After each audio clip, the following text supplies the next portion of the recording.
Ok, vamos a ir empezando. Bueno, buenas noches tengan todos y todas. Para Serafines es un placer saludarlos y tenerlos por acá participando de otra charla más y deseando que ustedes y sus familias cuenten con salud y bienestar en este tiempo complicado de pandemia. Antes de iniciar, sí quisiéramos comentarles que la charla va a estar siendo grabada y posteriormente la vamos a estar subiendo al canal de YouTube y a la página de Facebook para que en cualquier momento pues la puedan volver a escuchar y ver si lo necesitaran.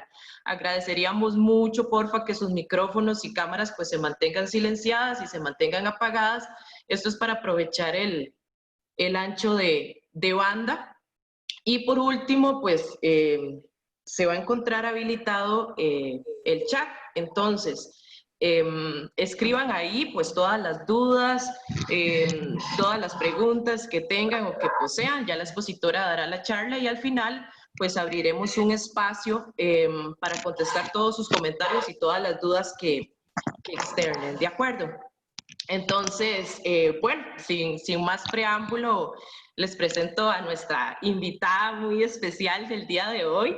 Ella es Josefina Gibbons, chilena, orgullosamente chilena, fonoaudióloga o terapeuta de lenguaje. Ella es diplomada en neuropsicología infantil y es coordinadora y supervisora de Acercar, ¿verdad? Trabaja en torno a apoyar personas con necesidades complejas de la comunicación, pues a través del uso de estrategias de la comunicación aumentativa y alternativa.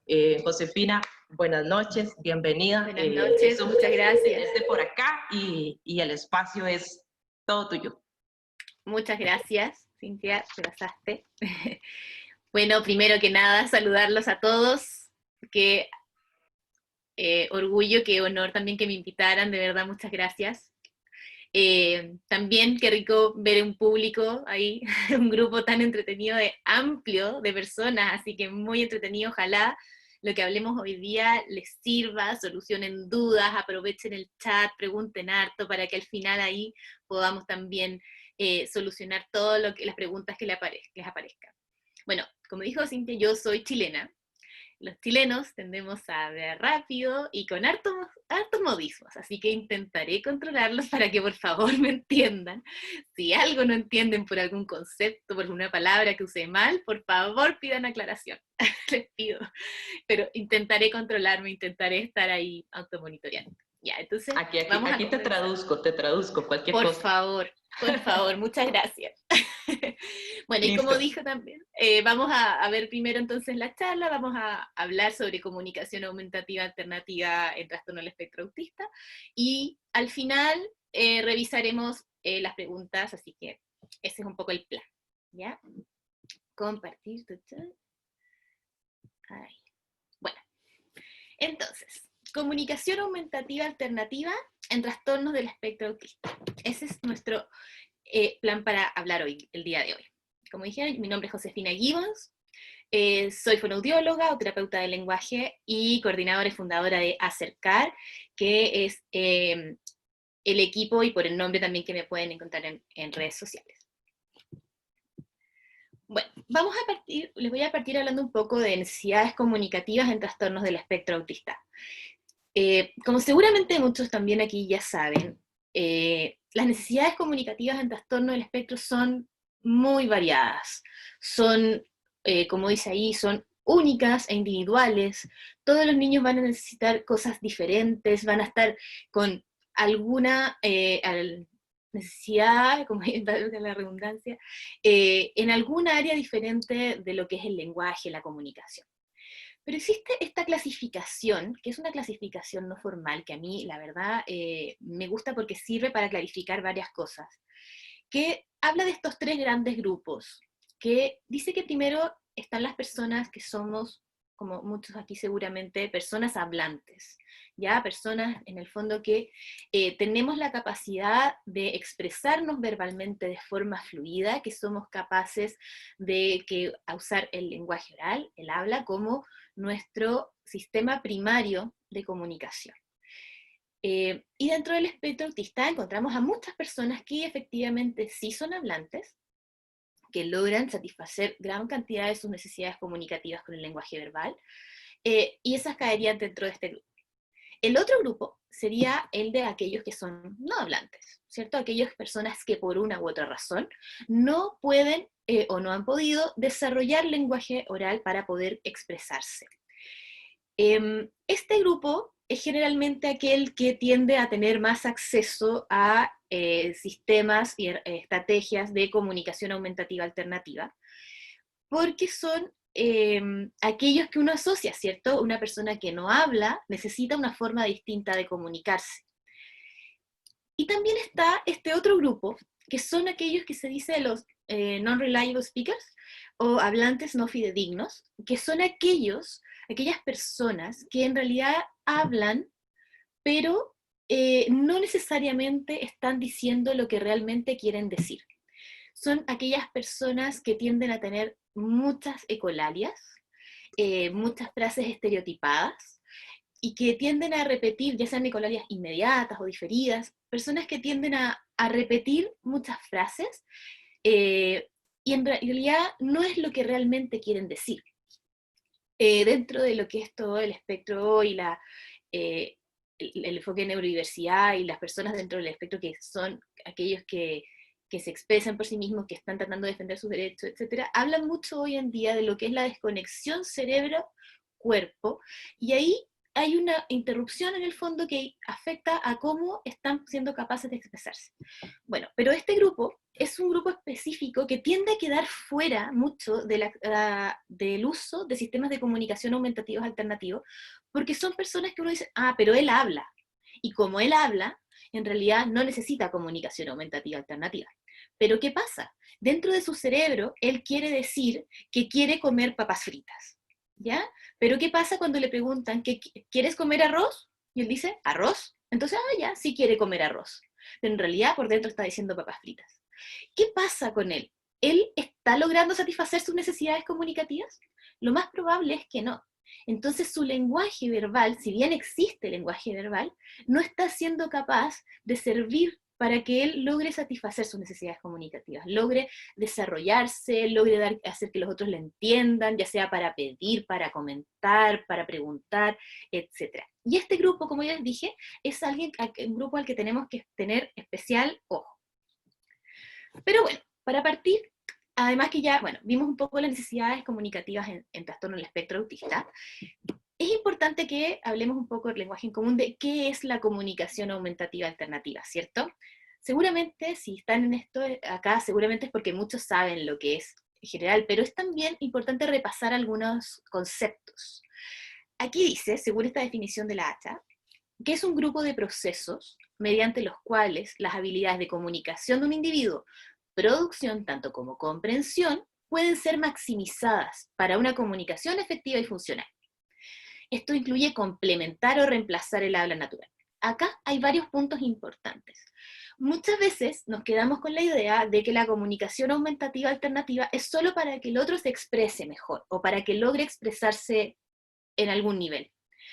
Pero lo que tendemos a dejar un poco fuera es que también sirve mucho para aumentar la capacidad comprensiva, ¿cierto? Muchas personas dentro del espectro tienen dificultades de discriminación auditiva, lo que hace que cuando les hablan, el mensaje no es decodificado totalmente o cuesta mucho más tiempo o procesos lograr decodificar esta información.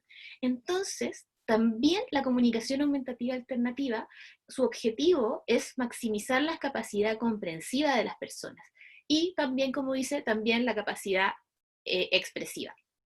Y esto incluye complementar o reemplazar el habla. Complementar, decimos en todas aquellas personas que en el fondo al hablar usan otras estrategias además para dar a entender su mensaje, o reemplazar en el habla natural en caso de que no exista, ¿ya? O sea, en el fondo, actualmente, en este momento, yo estoy usando también estrategias de comunicación aumentativa para darme a entender, para que mi mensaje se pueda entender de mejor forma. Entonces, ¿qué hago? Muevo las manos, cambio mi actitud corporal, uso una presentación también para apoyarme en este momento. La comunicación aumentativa alternativa es mucho más allá que pictogramas, por decirlo de alguna manera. Entonces, ¿qué es comunicación aumentativa alternativa? Es pasar una carta en clases, apuntar ese plato impronunciable en el menú de un restaurante, saludar con la mano al amigo que está al otro lado de la calle, la expresión facial de un niño cuando desenvuelve un regalo. Por ejemplo, en estos casos, pasar una carta en clases. En ese momento, cuando por ejemplo uno iba a la escuela, al colegio, uno no podía hablar, porque estábamos en clase, había que estar en silencio, concentrado. Entonces, ¿qué hacía uno? Escribía en un papelito y se lo pasaba al compañero. Es una forma de comunicarnos, mientras que el lenguaje verbal no es lo que nos está sirviendo. Apuntar un plato, señalar, usar el texto escrito, también es comunicación aumentativa. Saludar, los gestos son comunicación aumentativa. La expresión facial también. Un mensaje se entiende muy diferente si es con una expresión facial plana que con una expresión mucho más aumentada. Entonces la meta del uso de la comunicación aumentativa es lograr una interacción lo más efectiva posible. Y esto es muy importante. Cualquier cosa menos representa un compromiso al potencial humano individual. En el fondo, si no estamos logrando interactuar, comunicarnos de la manera lo más efectiva posible dentro de nuestras capacidades, por supuesto, estamos comprometiendo nuestro potencial desarrollo humano. Estamos limitándonos en todas las áreas. Entonces, es algo realmente fundamental. Un poco en resumen, ¿qué podemos entender como comunicación aumentativa alternativa? Podemos ver que existen las señas, ya sea como lenguaje formal de señas, o señas más inventadas en el fondo son gestos también, que son todos aquellos que pueden simbolizar una palabra, pueden simbolizar una acción, pueden simbolizar otra cosa, y para eso usamos las señas.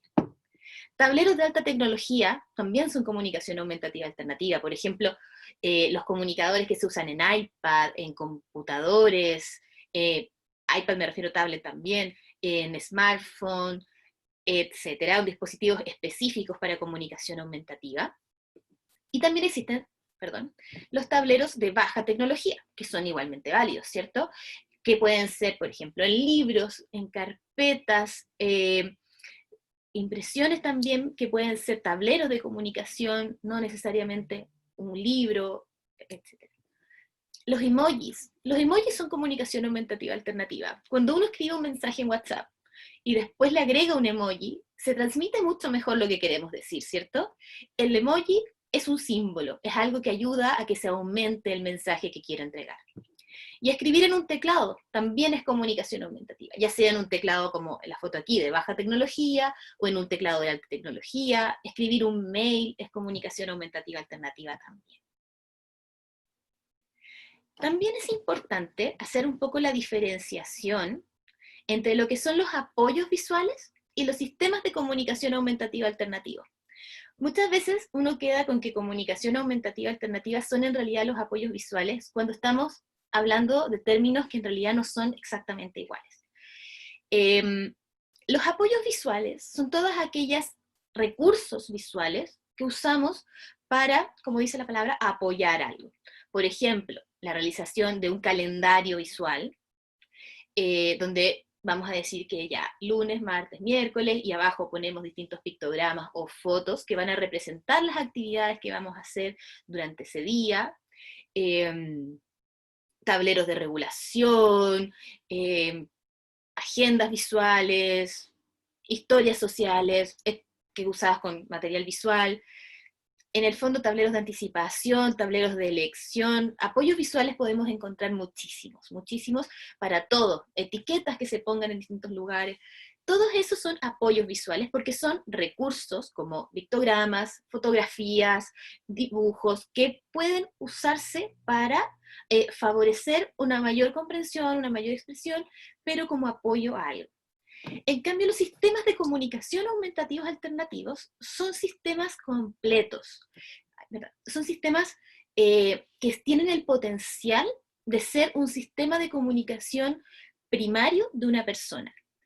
Para que un sistema de comunicación aumentativo alternativo tenga el potencial de ser un sistema primario, se le dice que tiene que ser un sistema robusto o equilibrado también, donde tiene que cumplir diversos criterios. Por ejemplo, no vamos a andar en esto ahora, pero por ejemplo, que tenga la capacidad de expandir su lenguaje, que tenga acceso también al teclado, que se base en planificación motora, y múltiples factores, o sea, no son tantos, pero son una lista más o menos importante de criterios fundamentales al considerar que un sistema sea robusto, equilibrado. Pero acá lo principal es que esto tiene la posibilidad de ser un sistema completo, ¿ya? Un sistema que sea tan completo como para nosotros el habla, el lenguaje, para una persona que no lo tiene, tenga la capacidad de poder expresarse en toda la variedad de funciones comunicativas que tenemos, que sea capaz de pedir, que sea capaz de preguntar, de expresar emociones, de rechazar, de afirmar, etc. No solo pedir, si nos quedamos con un sistema de comunicación que solo sirve para pedir, no es un sistema completo, ¿ya? Eso es muy importante, entonces para que primero dejemos claro cuál es la diferencia entre estos conceptos. Ya. ¿Quiénes son candidatos también a usar comunicación aumentativa alternativa? Acá hay un pequeño mapa conceptual que hizo Rachel Langley, que es una especialista en comunicación aumentativa, que ella dice, ¿la persona es capaz de aprender comunicación aumentativa alternativa? ¿La persona respira? No, entonces no, no es probable. ¿La persona respira? Sí, entonces la persona sí es candidata a usar comunicación aumentativa alternativa. Sonará exagerado, pero es real, así es. Hoy en día, la ACHA y la Comisión Conjunta de Personas con Discapacidad tiene un criterio de cero exclusión. Nadie puede quedar fuera del acceso a la comunicación aumentativa alternativa. Ninguna persona que tenga necesidades de comunicación, que no sea capaz de satisfacerlas con su lenguaje oral, es candidata a usar un sistema de comunicación aumentativa alternativo. Nadie puede quedar fuera por distintas razones, por factores cognitivos, conductuales, etc. No, antes se pensaba un poquito más así, pero hoy, con mucha evidencia, sabemos que todas las personas son capaces de aprender, ¿ya? Aquí, ¿qué es lo importante? Que si bien todas las personas son capaces de aprender, no todas aprenden igual. Entonces, la responsabilidad de aprender a comunicarse con un sistema de comunicación no recae en el niño, en el adolescente, adulto, sino que recae en uno, en el terapeuta, en el papá, en el profesor, en la persona que esté tratando de enseñar. Uno tiene que encontrar la manera adecuada de enseñar. Uno tiene que aprender, descubrir cómo motivarlo, cómo utilizar su interés, la motivación para poder crear un aprendizaje significativo, poder lograr conectarlos, poder lograr aprovechar esa instancia que sea muy interesante para poder así enseñar estrategias de comunicación aumentativa alternativa. Bien, vamos a seguir avanzando.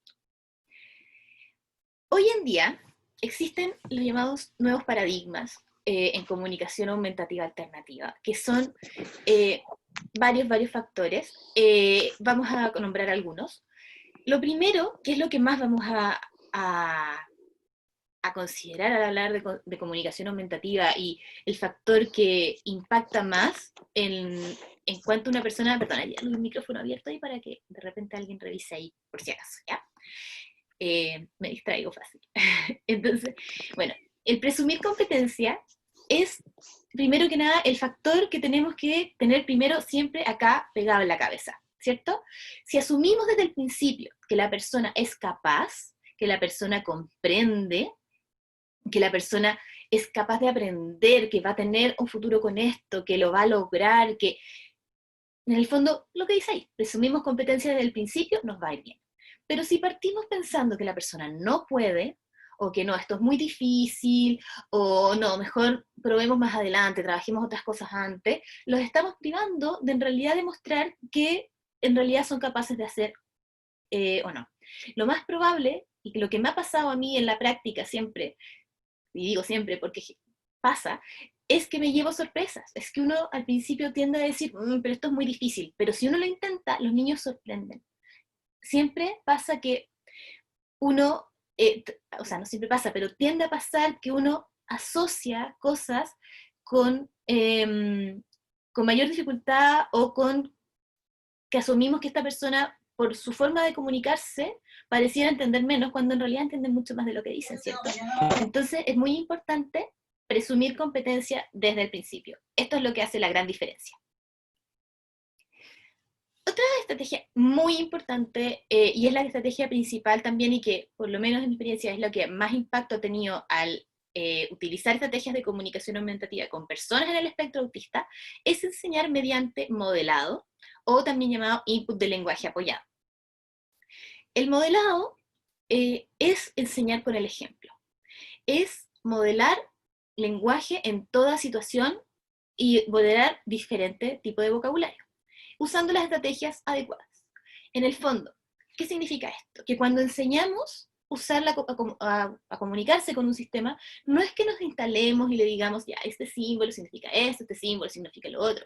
¿Qué es lo que pasa? El niño, adolescente o adulto, necesita ver cómo uno usa el sistema de comunicación para luego ellos poder usarlo, ¿cierto? Pensemos en cómo las personas neurotípicas desarrollamos nuestra capacidad de comunicarnos, nuestra capacidad de utilizar el lenguaje como medio de comunicación. Pasamos un año y medio en constante exposición al lenguaje. Escuchamos durante todo el día cómo nuestros padres nos hablaban, cómo al ver una pelota decían la pelota y nos pasaban la pelota. Cada vez que uno le tiraba la pelota, el papá respondía, me tiraste la pelota, y cada vez que veíamos la pelota, tantas veces escuchamos la pelota que eventualmente fuimos capaces de expresarnos y decir pelota. La primera parte es muy importante, es aprender, es comprender el lenguaje mediante modelado, viendo cómo otros son capaces de usar el lenguaje.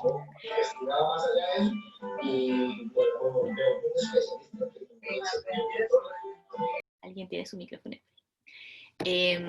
Entonces, el modelado es la estrategia que más impacto va a tener, y es importante recordar que debemos modelar mucho, ¿ya? La cantidad de modelado y usarlo en actividades motivantes desde el interés de la persona es una de las estrategias principales. Acá dice una frase, modela y sigue modelando, sin esperar una respuesta o algo a cambio. Muchas veces me pasa con distintas personas, con padres, profesionales, etcétera, que uno naturalmente tiene expectativas, ¿cierto? Y uno al momento de modelar tiende a esperar una respuesta muy rápido. Pero ¿qué pasa en el caso de lo que yo le decía en el bebé? Un bebé de un año y medio, cuando uno le está hablando y le repite pelota, pelota, ¿uno espera que el bebé responda? No, ¿cierto? Porque todavía no está preparado para hacerlo. En este caso es lo mismo. Los niños primero necesitan constante exposición a su sistema de comunicación para luego ser capaces de expresarlo, ¿ya? El ritmo de cuándo van a empezar a expresarse, etcétera, varía de cada niño y varía de la cantidad de modelado que le estemos dando en distintos contextos, con diferentes compañeros de comunicación, etcétera. Otro concepto que es muy importante, sobre todo en el espectro autista, es el concepto de planificación motora en comunicación aumentativa. Este concepto apunta a la automaticidad al momento de utilizar un sistema de comunicación.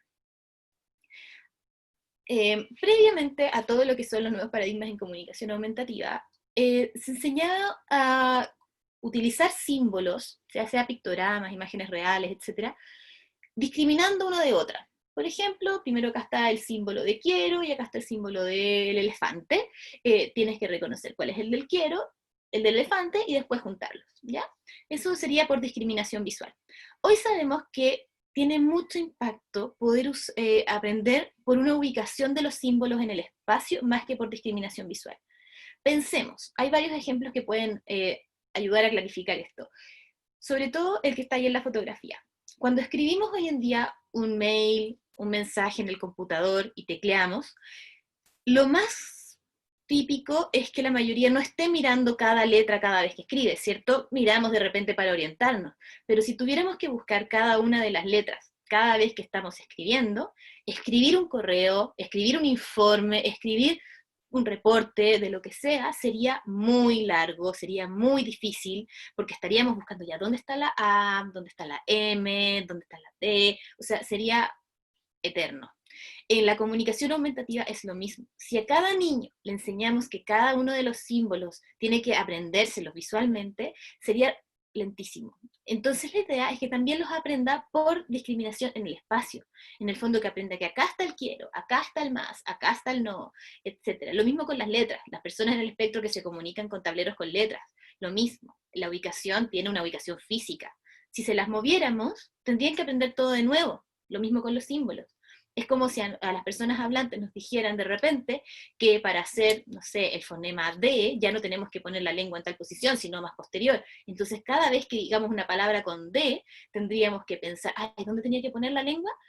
Sería muy difícil. Entonces, cuando uno enseña también modela con un sistema de comunicación aumentativo, la idea es que estos símbolos ojalá se mantengan siempre en la misma posición y no cambien para que así se pueda favorecer la automaticidad en planificación motora. La gente de LAMP, que se llama, que es una sigla, es una LAMP, que significa como adquisición de lenguaje a través de planificación motora, ellos describen mucho este concepto asociado a trastorno del espectro autista. Les sugiero también buscarlos, tienen información en inglés y tienen una aplicación de comunicación aumentativa también muy buena que no se usa mucho en español, eso sí, pero toda la teoría que hay atrás es muy interesante y la aplicación se llama Words for Life. Bueno, y ahora vamos a hablar un poquito de mitos. Hay muchos mitos en relación a comunicación aumentativa alternativa. Vamos a revisar algunos. Obviamente no podemos revisarlos todos porque son muchísimos, pero la idea es que ojalá podamos solucionar algunas dudas, derribar algunos mitos acá y darles las herramientas también para cuando ustedes se encuentren con estas situaciones. Primero, este mito también es muy común. La comunicación aumentativa alternativa impide el desarrollo del lenguaje oral. Es uno de los grandes miedos que generalmente los padres o otros terapeutas se acercan y dicen, pero si usamos un sistema de comunicación aumentativo, ¿no va a dejar de hablar? ¿O no puede pasar que en realidad no desarrolle las habilidades, el potencial que tenga para verbalizar? Bueno, hoy existe mucha evidencia que muestra que incluso el uso de comunicación aumentativa alternativa favorece el desarrollo incluso de la capacidad de lenguaje oral que existe en la persona.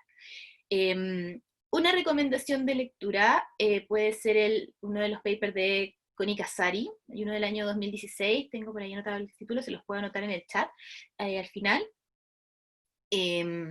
donde en el fondo demuestran que la exposición a sistemas de comunicación también incluso favorece la aparición de palabras a nivel verbal, cuando existe, por supuesto, la capacidad. La justificación no está totalmente definida a nivel científico, pero también se vincula mucho con que los niños, insisto, adolescentes o adultos también, al momento de expresarse, tienen un gran nivel de frustración, ¿cierto? Porque tienen esta dificultad al momento de tener que organizar todo lo que quieren decir. Entonces verbalizar es además muy difícil porque estamos en un momento de mucho estrés por la falta de capacidad comunicativa. Entonces usar comunicación aumentativa reduce también este estrés, reduce la frustración, por lo que favorece también la capacidad de organización para producir lenguaje. Existe también otro mito, es la jerarquía de representación simbólica. Antes nos enseñaban o se enseñaba que primero había que aprender, para aprender una palabra, por ejemplo elefante, primero había que lograr identificar, por ejemplo, un juguete, un objeto concreto de un elefante. Luego la imagen real del elefante y parearlo, ¿cierto? Después parear dos imágenes iguales de elefante, luego y así hasta poder llegar a un pictograma, desde lo más, en el fondo concreto, a lo más abstracto. Hoy se sabe que eso es algo que en realidad no va. Obviamente hay personas que le puede favorecer mucho más comunicarse con símbolos concretos de imágenes reales y otras con pictogramas. Eso es totalmente válido, ¿cierto? Pero no existe evidencia de que es necesario pasar por esta jerarquía de representación simbólica. De hecho, la mayoría de los casos que se demuestra en la evidencia dice que se puede partir directamente con un símbolo como un pictograma más abstracto y no hay ningún problema. Porque aparte recuerden que estamos aprendiendo, se aprende comunicación aumentativa por también planificación motora, entonces no solo por discriminación visual. Eso. Otro mito es que existen prerequisitos conductuales, cognitivos, etc. Como ya vimos, toda persona es candidata a utilizar utilizar sistemas de comunicación aumentativa alternativa. Depende de cómo uno lo pueda enseñar, ¿cierto? Pero, ¿qué pasa? Muchos a veces quedan en la idea, no, pero es que todavía no se sienta. Y si no se sienta, no le puedo enseñar comunicación aumentativa, ¿sí? O no, es que todavía no comprende mucho, entonces tengo que esperar a favorecer más la capacidad comprensiva para eso, ¿ya? O en realidad tiene muchas conductas disruptivas y no es capaz de poner atención. ¿Qué pasa en estos casos? Lo más probable es que utilizar la comunicación aumentativa vaya a favorecer todo esto que acabamos de decir, ¿cierto? Por ejemplo, a mí me pasa también muchas veces, tengo niños que en realidad, claro, todavía no son capaces de sentarse y estar 15 minutos en una actividad. ¿Por qué? Porque a nivel motor, a nivel sensorial, necesitan moverse mucho más. Entonces, ¿qué pasa? A este niño le encanta saltar en la cama saltarina, y salta y salta y salta. ¿Qué pasa? Aprovechamos eso. ¿Y qué es lo más probable que aprenda ese niño primero? A decir, quiero cama saltarina, quiero jugar, quiero saltar, quiero más. Hay mucho vocabulario que se puede aprender en ese tipo de situaciones. ¿Es solamente para personas no verbales? Ya sabemos que no, ¿cierto? Recuerden la clasificación del principio. Muchas personas que también son hablantes, pero que no logran satisfacer todas sus necesidades comunicativas, se pueden beneficiar muchísimo del uso de la comunicación aumentativa alternativa. Y también, como vimos, nosotros, la mayoría de los que estamos aquí seguramente, somos personas que usamos, nuestro sistema de comunicación primario es el lenguaje oral, y además usamos estrategias de comunicación aumentativa, usamos WhatsApp, usamos videollamadas, usamos correo electrónico, usamos gestos, entonces las personas verbales también usan comunicación aumentativa. Y si hablamos específicamente de un sistema como un iPad, como una aplicación, o un tablero de baja tecnología, etcétera, no es solo para personas no verbales, sino que para todo aquel que no logre satisfacer todas sus necesidades comunicativas. Siempre se empieza con baja tecnología. Recuerden siempre el lema de presumir competencia. Eso tenemos que partir siempre. Lo más probable es que si ustedes piensan en una persona que decimos, no, es que es muy complejo todavía usar un tablero de alta tecnología, mejor partamos por una carpeta, o mejor partamos por unas láminas, y después avanzamos, no estamos presumiendo competencia, ¿cierto?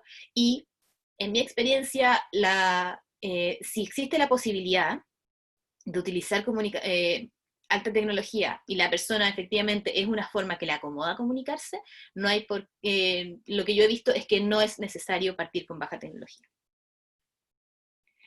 Lo otro es tener el sistema de comunicación es suficiente. Cuando uno ya dice, ya, compré mi aplicación, tengo mi iPad, le puse una funda súper resistente, estamos listos, toma.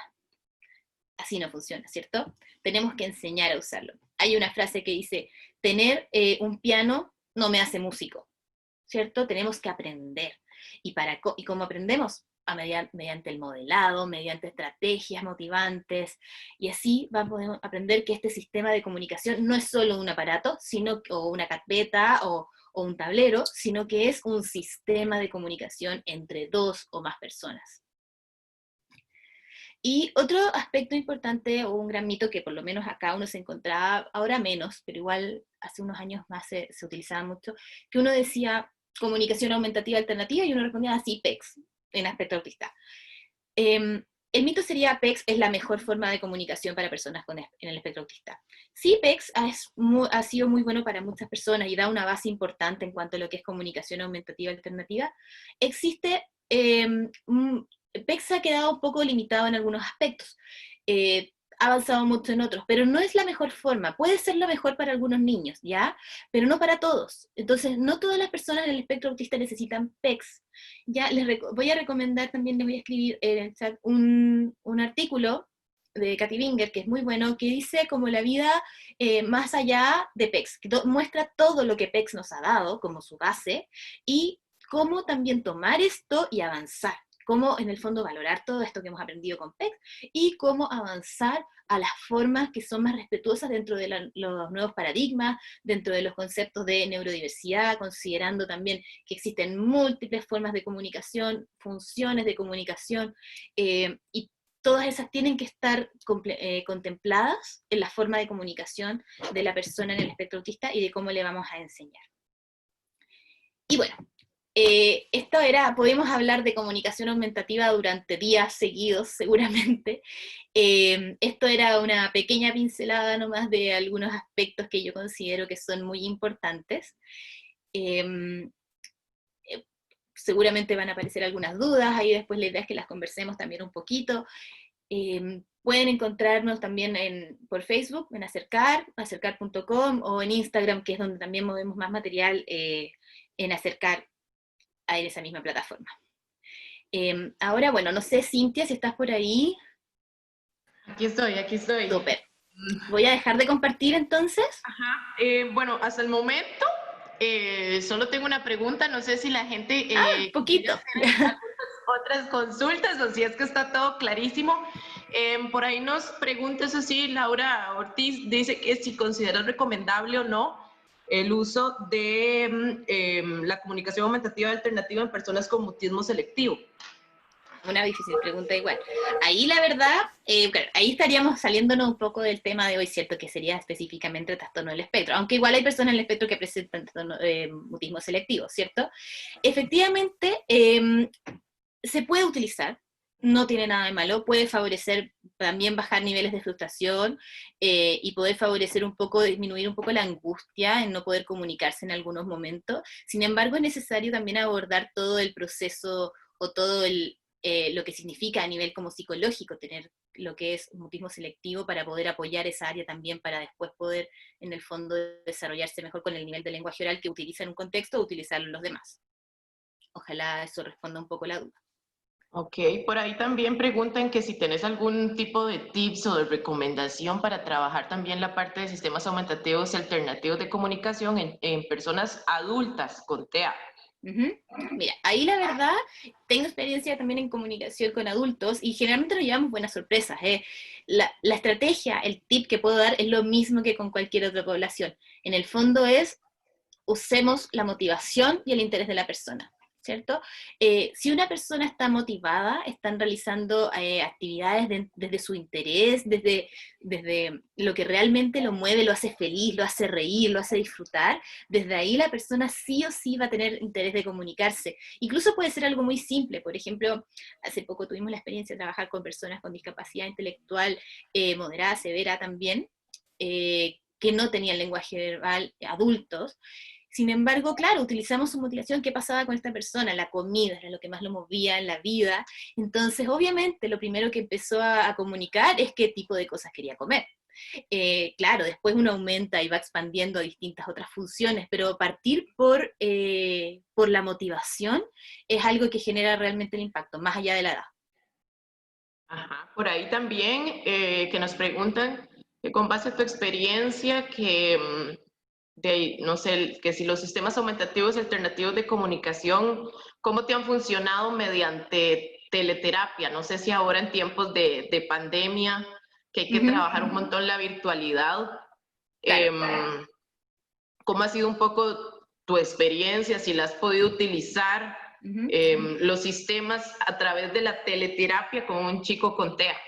Mira, ahí hay distintas formas de hacer un poco la teleterapia y la verdad yo lo he encontrado una experiencia muy enriquecedora, tiene muchos beneficios y también incluso existen varios como ya evidencias, no sé si tan formalizadas, pero sí casos que se comparten sobre mucho éxito en teleterapia con comunicación aumentativa.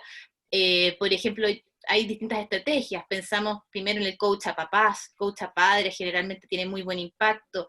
La terapia mediada por padres también, que es distinta al coach. Y la terapia directa cuando se puede con la persona también tiene muy buenos resultados, porque hoy en día podemos compartir la pantalla, podemos compartir un tablero y al mismo tiempo, por ejemplo, ir viendo un video en YouTube de la canción favorita, e ir modelando en el tablero y podemos ahí aprovechar muchísimo todo lo que es el interés y al mismo tiempo modelar lenguaje. Claro. También pregunta por ahí Lola Brito. Hola Lola Brito. Pregunta que si recomendarías o qué recomendaciones das en el trabajo de la regulación emocional, ¿verdad? De chicos con TEA, pero a través de la comunicación aumentativa y alternativa. Mira, y hay varios puntos, ¿cierto? Eso es bien complejo, ¿cierto? Y es súper individual, en el fondo, dependiendo de las necesidades de cada persona. Son muy diferentes, seguramente, los requerimientos y las necesidades individuales. Pero ahí hay mucho el usar bueno, el sistema de comunicación aumentativo para, obviamente, verbalizar, para poder darle un nombre a la emoción, para poder hacer la persona que entiende, que uno lo entiende y que lo que le está pasando tiene un nombre, ¿cierto? Que es ese símbolo, que es esto en el fondo simboliza el proceso complicado que está pasando en ese momento.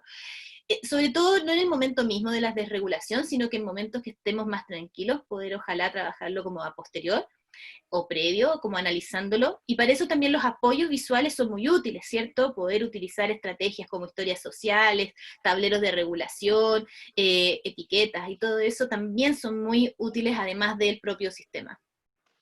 Eso por lo menos es lo que he visto yo en mi experiencia. Preguntan por aquí, para iniciar una comunicación aumentativa y alternativa con un niño de 2 años, ¿palabras claves o algún otro tip? Palabras claves o algún otro tip. Mira, la verdad, más allá de la palabra, un poco voy a ser bien repetitiva, yo creo, pero va un poco por el mismo lado. ¿Qué es lo que al niño realmente le gusta hacer? Por ejemplo, pensemos, ya, al niño pequeño le gustan los autos, ya, los autos de los que más le gustan. Pensemos que esa es nuestra palabra un poco central. Y desde ahí podemos sacar un montón de otras palabras que podemos enseñar a través de eso. Por ejemplo, pensemos en acciones alrededor del auto, la palabra auto. Tenemos ir, tenemos quiero, tenemos terminar, tenemos avanzar, parar, etcétera. Tenemos adjetivos como colores, rápido, lento, etcétera. Tenemos pronombres como yo, tú, quién juega con el auto, y así montones de palabras en relación a esa. Yo recomendaría partir, obviamente, con palabras que sean relacionadas un poco más con la sensación de éxito del niño, como que se sienta como exitoso comunicativamente. Exacto. Y por ahí partir en relación a eso. Sí, obviamente, ahora no hablamos de eso, pero siempre considerando lo que son las palabras esenciales y las palabras periféricas en comunicación aumentativa. Eso lo pueden revisar, existe harta información en internet, y por ahí siempre acompañar esos dos tipos de palabras, concentrándonos mucho en palabras esenciales. Ok, por ahí también te preguntan que una ventaja respecto a la diferencia entre un sistema aumentativo alternativo de baja tecnología y uno de alta tecnología podría también ser el tiempo de exposición a las pantallas. Ya, ahí bueno, ahí va a depender, la verdad, en cuanto a, no sé, por ejemplo, de repente en los niños muy pequeñitos no se recomienda tanto usar mucha pantalla, ¿cierto?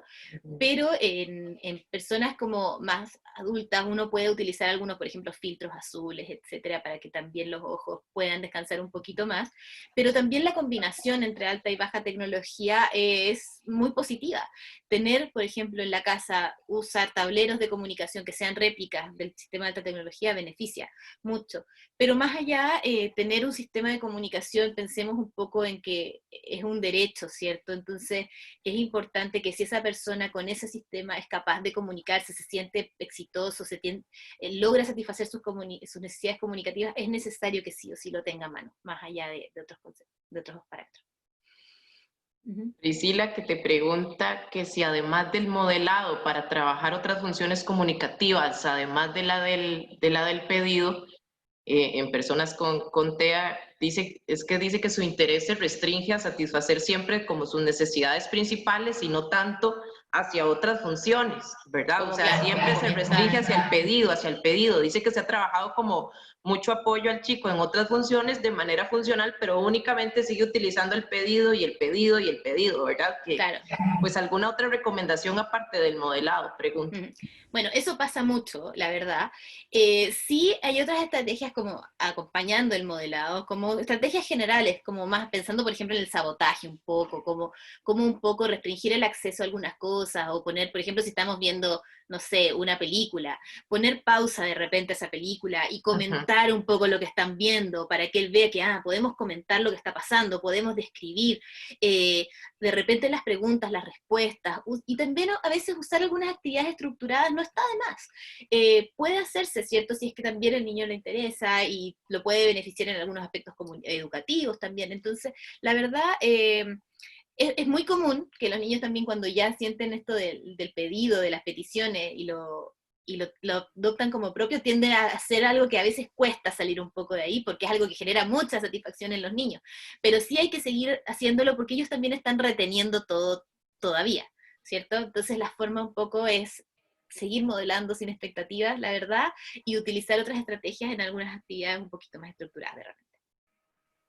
Perfecto, Josefina, no, muchas gracias. Bueno, tengo una última pregunta por acá. Feliz.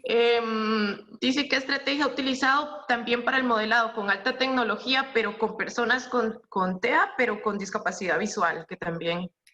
Buena pregunta también. Bueno, las personas ahí con discapacidad visual, cuando es de alta tecnología, existen múltiples adaptaciones que se puede hacer.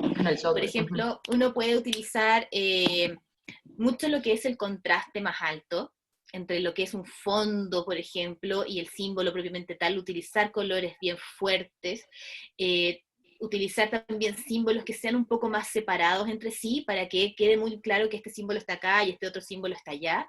Y lo que a veces también sirve también son las grillas, que son como unas adaptaciones, como podríamos decirle, como un plástico, que tiene como unos cuadraditos, ¿cierto? Entonces, cuadrícula. Eso sí, eso, cuadrículas. Entonces, estas grillas o cuadrículas también sirven como para orientar un poco más lo que va a ser el dedo, la mano, hacia dónde va a ir, entonces queda más delimitado dónde está cada símbolo. Y todos esos apoyos también van a servir porque en el fondo estamos usando otros sentidos también para apoyar. Y el feedback auditivo, existe también personas que mediante comunicación aumentativa, en el espectro también no el feedback, el escaneo auditivo en las aplicaciones de alta tecnología también sirve mucho. Ok, nada más una última, Josefina, ya no te quito más tiempo. También, ¿qué recomendaciones das, no sé, a la hora de trabajar la comunicación aumentativa de manera virtual? De manera, recomendaciones. Para chicos con TEA, ¿verdad? Chicos que les cuesta mucho quedarse sentados enfrente de una pantalla, ¿verdad? Por mucho tiempo. Cuando existe eso, la verdad, sí, lo que principalmente, lo que mencionaba un poco antes, es aprovechar de hacer mucho también coach a papás. La verdad, cuando tenemos a papás que están comprometidos y que están bien como instruidos y uno les puede ir diciendo como ya, hagamos esto, hagamos lo otro, usar harto video feedback para ver cómo ir apoyándolos, motivarlos, generalmente ahí van a poder usarlas, pero en otras actividades que no sean necesariamente virtuales. ¿Ya? Y también, si se puede, por ejemplo, en la sesión, si el niño aguanta 15 minutos haciendo una actividad virtual, hacer esos 15 minutos y que la sesión dure 15 minutos, o que dure menos, y los van fragmentando y que otras cosas queden para los padres. Se puede hacer en fondo un mix, ¿cierto?, entre todas estas estrategias. Sí, aquí sería capacitar a los padres para que sean ellos quienes apliquen o implementen el sistema en casa. Exacto. Y eso aparte, más allá de la pandemia y todo, es una forma de estrategia que tiene mucho, mucho impacto. O sea, que los padres modelen todo el día en la casa versus que modele solo el terapeuta de lenguaje 2 veces a la semana, o sea, el impacto es muy diferente. Entonces va mucho más allá de la pandemia. Solo que ahora hemos tenido la oportunidad de hacerlo más. Claro, para generalizar el sistema en los diferentes contextos, pues es necesario que los papás que están todo el tiempo con ellos, pues tengan conocimiento del uso, ¿verdad? De las estrategias de la comunicación aumentativa alternativa que se está aplicando. Y emocionalmente, además a nivel afectivo en los niños tiene un impacto muy grande porque a nivel familiar se integra su forma de comunicación, lo que hace que a nivel afectivo, emocional, exacto, tiene un impacto mucho mayor. No, muchísimas gracias. Creo que estamos hasta aquí de consultas. Agradecerte, Josefina, de verdad, por acompañarnos el día de hoy. Agradecemos tu tiempo, tu espacio y por supuesto agradecemos el compartirnos todo el conocimiento que pues nos permite a nosotros mantenernos actualizados y en constante crecimiento profesional que nunca está de más, ¿verdad? Bien, no, muchas gracias a ustedes. Aprovecho el espacio también para invitarlos también a que nos sigan en la página de Instagram y de Facebook. Nos gusta compartir mucho material constantemente para que también el conocimiento lo vayamos compartiendo todo el tiempo.